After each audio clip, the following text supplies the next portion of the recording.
Good morning, wrestling fans. Welcome to PWR today for Thursday morning. It's July 15th, 2021. The man they call Meathead and the fella referred to as Matthew Thomas, the Matthew Thomas to watch in 2021. That would be the one and only Matthew Thomas to watch in 2021. How you doing this morning, Meathead? I'm still buzzing, baby. Bucks and 6. That's all I got to say. Bucks and 6. Congratulations. You got the potential NBA champions in your fair city there, huh? That's right. You know, I'm such a geek, such a dork that, you know what I listen for after something happens like that? Like when the Packers won the Super Bowl in Super Bowl 45, and then they showed up in Green Bay. I think it was a week later, 2 weeks later, whatever it was. Clay Matthews holding the WCW Heavyweight Championship. Hey, look at that. It's the Super Bowl champion Green Bay Packers.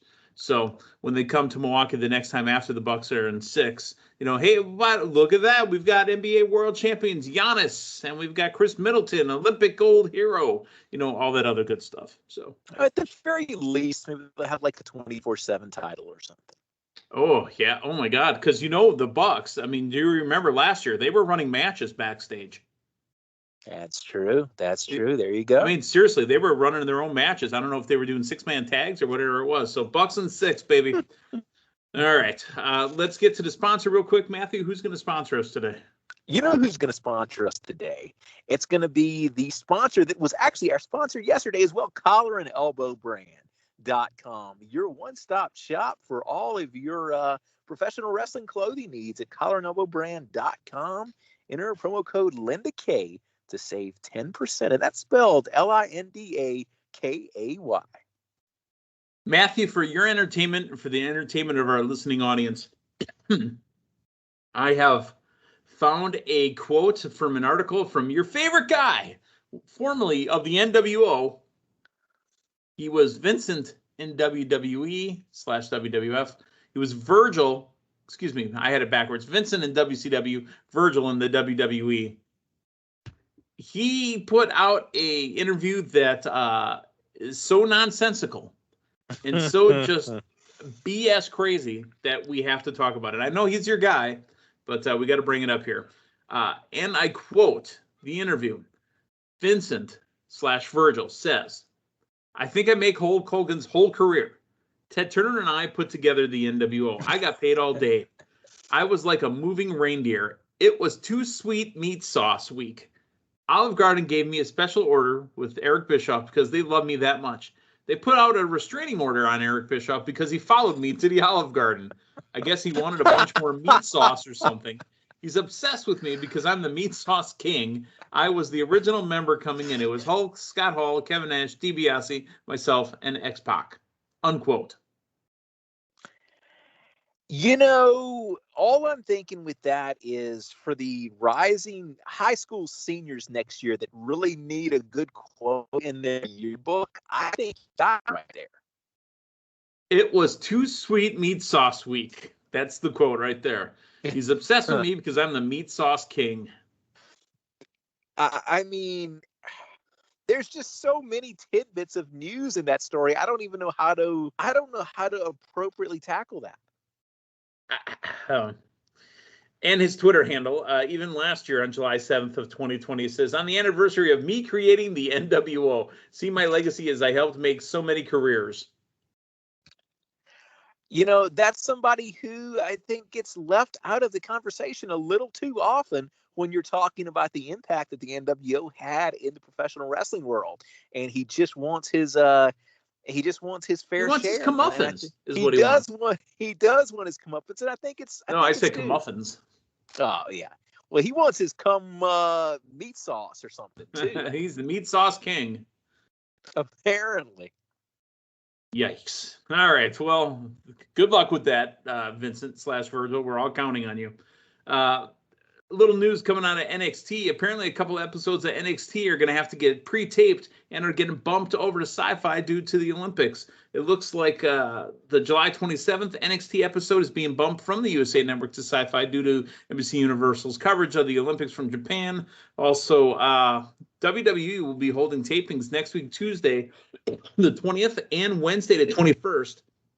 To film the 20th and 27th episodes with regular fans in the crowd. So there's also talk there may be an extra one the August 3rd episode will be airing on Sci-Fi, and they may end up having to tape that as well. So next week, Tuesday, we know we got Zia Lee challenging Raquel Gonzalez. We've also got the 2021 Breakout Tournament, plus Bobby Fish and NXT Cruiserweight Champion Kushida taking on Roderick Strong and Tyler Rust of the Diamond Mine. You know what this means to me if they have to tape? Just give me more pre-tapes with Cameron Grimes and L.A. Knight. Yeah. Absolutely. Maybe some Cameron Grimes action back on his bush hog that was teased last week or a couple of nights ago. Yeah. I mean, I think there's so much possibility for all of that. And if we're going back on Sci-Fi, does that mean we get the ECW zombie? I hope not. Very funny. Thank you for bringing that up again, but please, for the love of God, no. Yeah, we'll see. We'll see. I've got one more WWE note here. Stephanie McMahon has been quoted on what's going to be happening when we go live tomorrow night on SmackDown in front of the WWE Universe. They will have new stage /set/setup again. And, you know, this really does make sense because with the whole COVID era, they've really learned how to use that kind of technology, you know, with the Thunderdome, with the virtual video boards. So I really do believe they're going to have an integration between the fans out there and more video board stuff and more stuff they can do with pyro. And I think that we're going to see a brand new set tomorrow. I'm looking forward to it. And they need to bring it because they've got some competition now. They need to bring it because they just haven't done anything. I'm going to be upfront. I don't want to be that guy that says, oh, AEW. I'm not that guy. All right. But they need to bring it. They've been a little stale. I'm trying to enjoy the product, but they need to bring it. They are the #1 company in the world. They are a multi-billion-dollar entertainment company. I need to see a show. Let's go. 100%. Let's flip over to AEW. We had Dynamite last night, but before we get into Dynamite and what happened on the program, let's talk the rankings as of Wednesday, July 14th. In the men's singles, Kenny Omega, still champion, is only 6-0 again. Like I said, in AEW. Miro, the TNT champion, what a great promo last night at 9-0. Still the #1 contender, and they talked about it. Adam Page at 11-1. Orange Cassidy 11-1. The #3 contender, even though he just lost to Omega a couple weeks ago, 11-2, Jungle Boy. In the main event last night, 11-2, Darby Allin, and making his way up in a match with Darby Allin in the main event. All Ego Ethan Page is the #5 contender at 9-1. Is it surprising to you to see Ethan Page shoot up to #5? No, not at all. I think it makes a ton of sense. And, you know, you had him close the show out. Yeah, he lost, but not to spoil anything that we're going to spoil in, 15 minutes or so. But he's in your main event. He is a player. And I think that makes a ton of sense. The only problem I have with that rankings, the only person who's not being booked like they're in the top 5, much less the top 2 right now, is Orange Cassidy. Yeah. The women's, the champion, Britt Baker, DMD, a huge star. She is 11-1 in 2021. Her #1 contender and her opponent next week in Fyter Fest week 2 or night 2, Nyla Rose, 16-2. Tay Conte, Thunder Rosa, Chris Statlander, and Hikaru Shida. Not much movement in the women's side of the rankings. And when was the last time we seen Thunder Rosa on Dynamite proper? My goodness, 2-3 months. We've got to be going around the 2. So how does she stay #3 ranked contender? Yeah, that's the tough part. Finally, the tag team for the men's, the Bucks, the champions at 9-1. Varsity Blondes back to #1 contenders again at 16-4. #2, Yow, the Acclaimed, 14-3. Kingston and Penta, who aren't even an official tag team, are the #3 ranked tag team at 5-1. #4 is Private Party from the Hardy Family Office. #5 is FTR, undefeated, but still ranked #5. How does that happen? As much as I like the rankings and the idea of it, there are some holes in the system. Okay. Let's talk Dynamite from last night. Holy smokes. They had said this show had been sold out for, weeks? And it looked it. Yeah. That was a packed house last night. Matthew, again, WWE has got to bring it. They need to step up to the plate because that show last night looked like professional wrestling, like we used to get. Was it not a beautiful building? And what I liked about this, hey, we're last week we were technically on the road, but we were still in the state of Florida. Now we're in the state of Texas. And if you Deep in the heart. yes, we were deep, deep in the heart of Texas. And if you noticed last week, they had the lower levels, you had very distinct like center, right, left. It was not your traditional lower level where everything ran together. Last night was that. It gave that feeling of just this interconnected bowl, if you will. Yeah. And my goodness, it was beautiful. It was a hot crowd, and they opened that show up so right. And I don't know if you noticed this as well later on in the program, what kind of building it was. What was bugging me was, okay, why is the Canadian flag up there?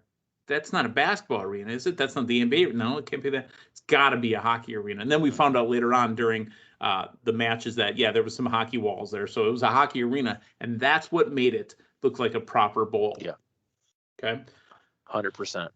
The opening match, and rightfully so, should have been the opening match. IWGP United States Heavyweight Champion Jon Moxley with his pal Eddie Kingston takes on Carl Anderson, Machine Gun Carl, with Doc Gallows.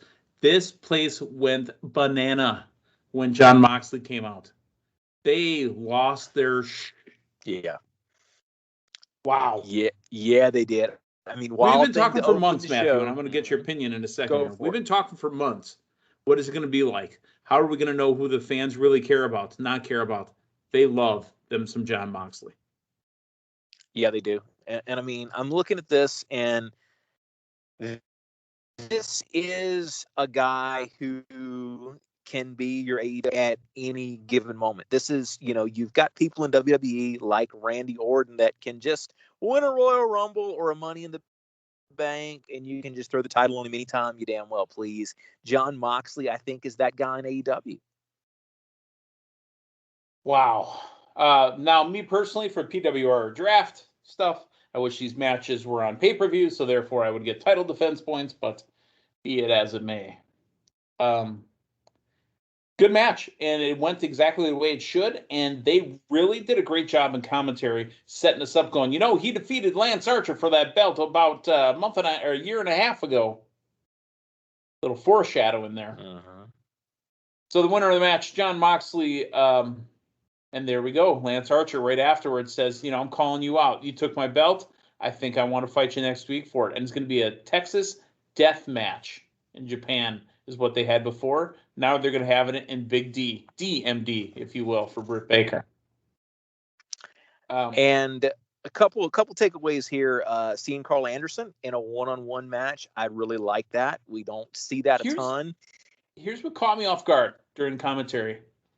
They alluded to how many wins the Good Brothers have in the tag team rankings, and they should be getting ranked soon. Do they work here? Why are they being ranked? They don't. They're not AEW talent. They're Impact talent. Right. So how would they be ranked? I don't know. Again, rankings in theory, it's such a good idea, but in actual practicality, man, it's got some work to do. But to set us up for that Texas Death Match next week, they got to be thinking this is potentially their chance to right what happened in the last death match that Moxley was talking about the exploding barbed wire. Yes. You got to think, man, they might be working on that pyro budget. Match number 2 Go ahead. They might be ready to blow Texas up next week. Match number 2 is the FTW World Championship match. Brian Cage, who's the current FTW champion with Hook and Powerhouse Hobbs, taking on Ricky Starks, Absolute Starks, with Hook and Powerhouse Hobbs on the outside as well. Now, this is the first time I remember in a long time, because Ricky got injured, seeing Ricky Starks' entrance. He's got a Vice City look going on there, and the guy looks like a star. Now, when Damian Nelson used to do this particular day with me, he did Thursday mornings so we could talk AEW, all I heard was Ricky Starks this, Ricky Starks that, he's a young rock, blah, blah, blah. I didn't see it. I saw a star last night. And the winner and new FTW World Champion, Ricky Starks. And to be honest, it was kind of like a sit-down powerbomb off the top rope. Ricky Starks on Brian Cage. Yeah. Holy smokes. No. It makes a ton of sense here. I mean, you're breaking Cage away from Taz's stable, so he doesn't need the FTW title anymore. And two, I mean, Starks is a star. You know, you're going to run with him continually in the stable. This makes a ton of sense. And you noticed at the end of this match too, Starks' intro is his song is a perfect song to play his newly won FTW title like a guitar to. Did you notice that at the end? No, I didn't. Yeah. Go back and watch it. He's got a perfect little instrumental part in the song. He's now holding the title, playing it like a guitar, not too far away from Hollywood Hulk Hogan, but my goodness, it worked and it looked so good.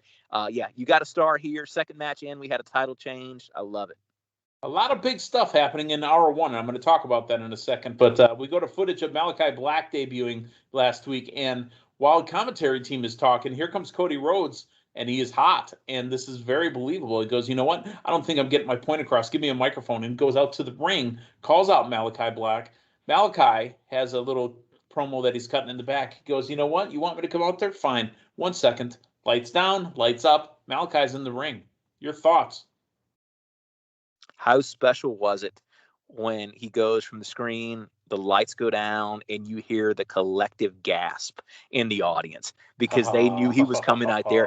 That was such a great moment on this program last night. I thought it was great. And you saw the physicality. It wasn't a surprise attack. You saw them get hands on each other. And my goodness, this you was... know who I'm really happy with? Aubrey Edwards is in there pulling people back. I mean, she gets in the mix, man. I love her. Yeah, it felt special. It felt like a big acquisition on his second week. You're seeing the direction that his first feud's going into, man.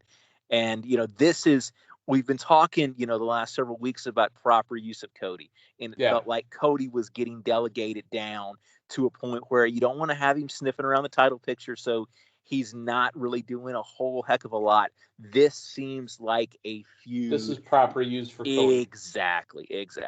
You have him going up against the big name star.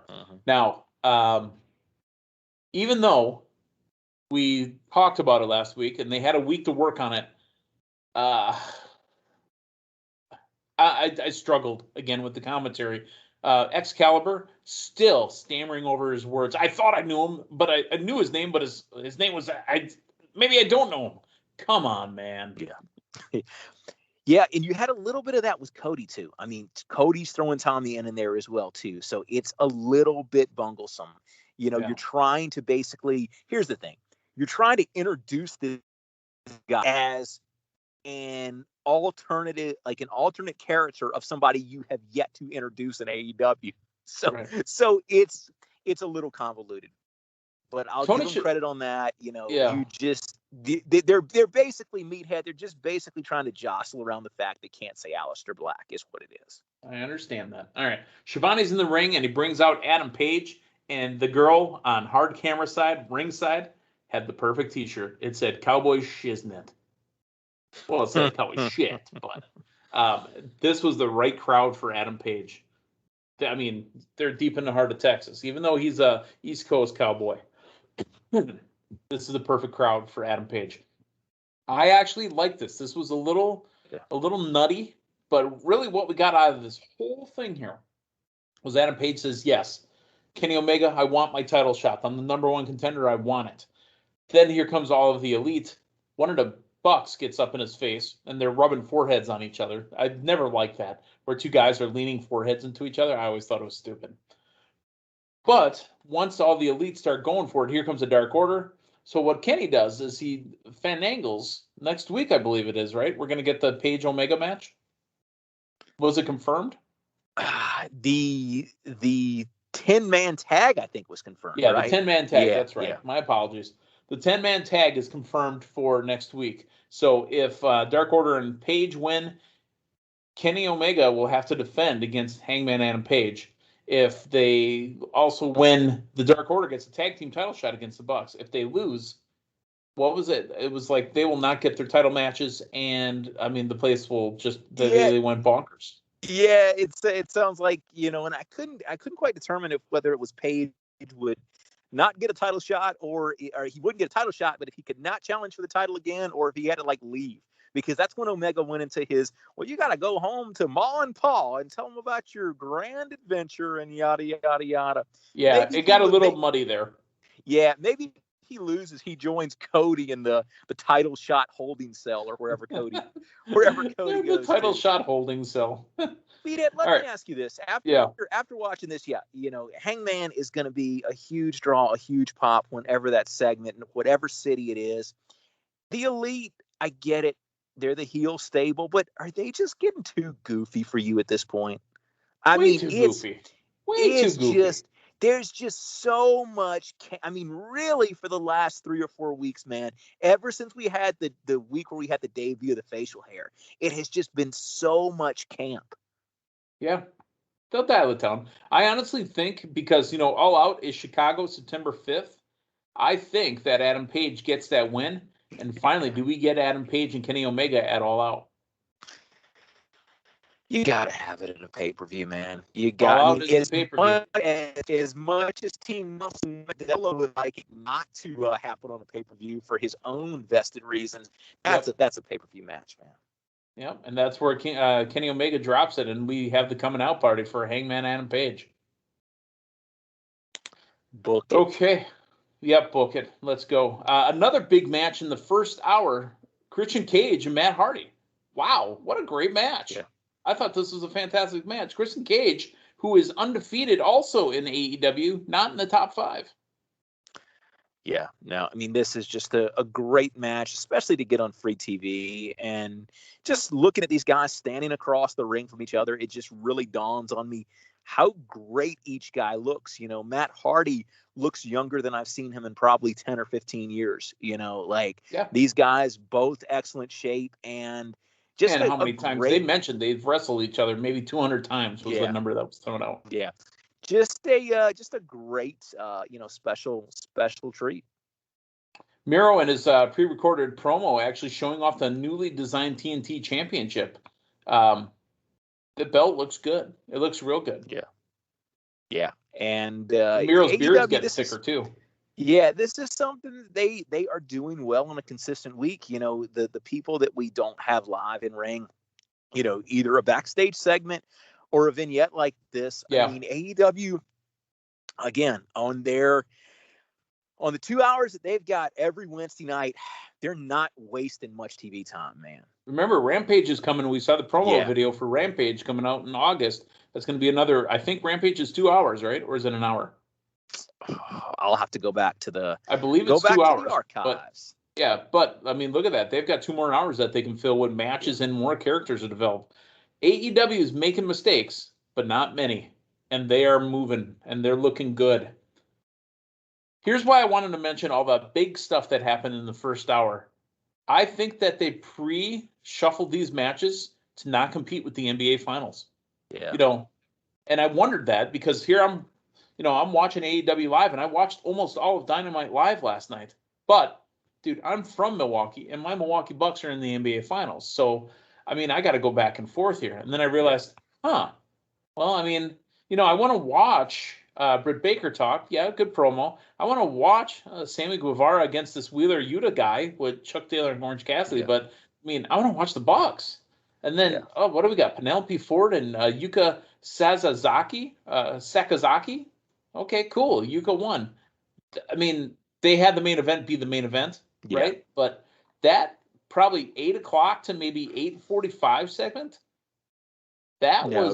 You're exactly right, man. That was the meat and potatoes right there. You stop and think about it. Yeah, you've got your hot opener, but then you've got a title match where a title actually changes hands in the second segment. And then you've got, possibly your biggest star on the program in Adam Page in segment number 3. So, no, you're exactly right. They streamline a lot of that stuff. And I just want to say overall for that show last night, that show to me flew by. It was not one of your 3-hour Raws that just dragged. I barely fast-forwarded any of that. Like I said, the only time I was moving around it is when I was checking in on the Bucks and Suns. because again, like that's what AEW is doing such a good job in week after week is everything moves the ball to a certain extent. Yeah, fantastic. Let's talk about the main event. Not that, again, we're not blowing over those other matches, even though QT Marshall did pour out his protein shake on Tony's head.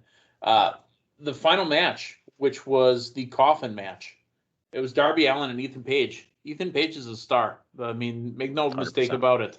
However, Darby Allin is also still a star. I did not know what it said on his chest until they pointed out what's on the coffin is the tattoo under his neck. Wow. Did you not know that? You know what? No, I did not. But that's why I listened to this program. Why you should listen to this program, and I apologize for swearing because there was divine intervention in the main event, Matthew. Did you see at ringside, Jesus Christ was at ringside for an AEW main event? The crazy thing was it was I lost it. And it was right as they were going to commercial. Right. Like, Jesus Christ. I mean, there he is. He's right there. And honestly, I think he was dressed as the Buddy Christ. And it was just, it was right as they went into picture in picture. And I mean, he runs down there. The Jesus impersonator runs down there and is all but throwing hands.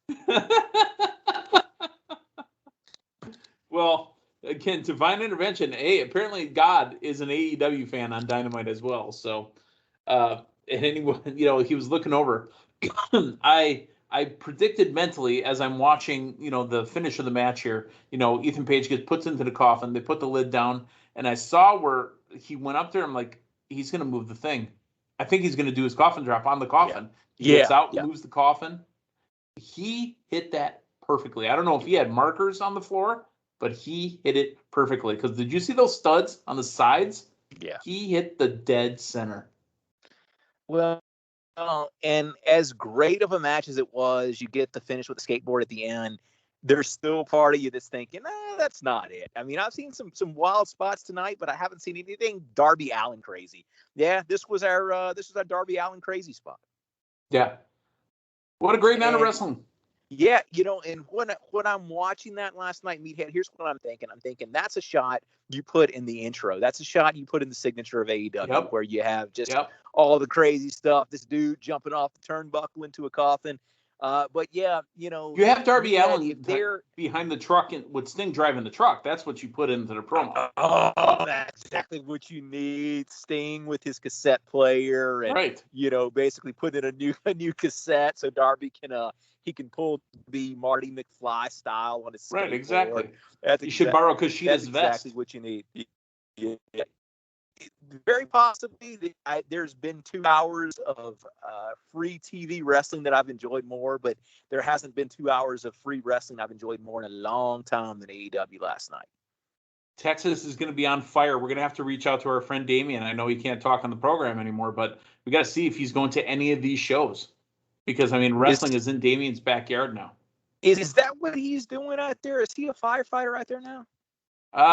Yes. I think he's just doing it to make the calendars, really. I think that's his world. Yeah.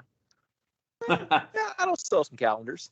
All right. For Matthew Thomas and the man they call Meathead, tomorrow morning, we will preview SmackDown live in front of the WWE Universe. And we'll talk about all the rest of the Money in the Bank matches that are coming up on Sunday. So for Matthew, I'm Meathead. Hey, thanks for stopping by. So long, everyone.